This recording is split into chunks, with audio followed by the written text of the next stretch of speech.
సత్యసాయి సంస్థల లోపల in such organization, ముందు మీరే దీని బాధ్యతను వహించవలసిన వారు. you are to take the responsibilities in such a organization.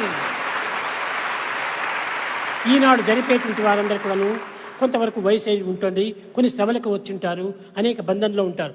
మీరు దీనిలో ప్రవేశించి తగినటువంటి బాధ్యత తీసుకొని ఒక్కొక్కరికి ఒక్కొక్క స్టేట్కు ఒక్కొక్కరు ప్రత్యేకంగా కూడా లీడర్గా నియమించాలి. Today we have people who are aged with so many responsibilities, who have strained a lot in the past. Now we have to take up the responsibility of such organization. అందరూ బాధ్యత వహించాలి. All should accept responsibilities.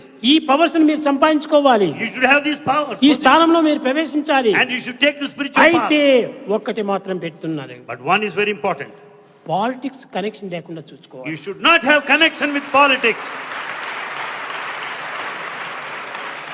సమాజం యొక్క సుక్షేమాన్ని మనం చూసుకోవాలి. Keep in you the welfare of the society. సమాజం యొక్క కళ్యాణాన్ని మనం ఆశించాలి. And you work for the progress of society. Society యొక్క అభివృద్ధిని మనం కోరాలి. You should work for the advancement. దానికోసం మీరు ఎంతైనా పాటుపడండి. You struggle hard. తప్పు లేదు. అదే గొప్ప తపస్సు. It is the greatest penance.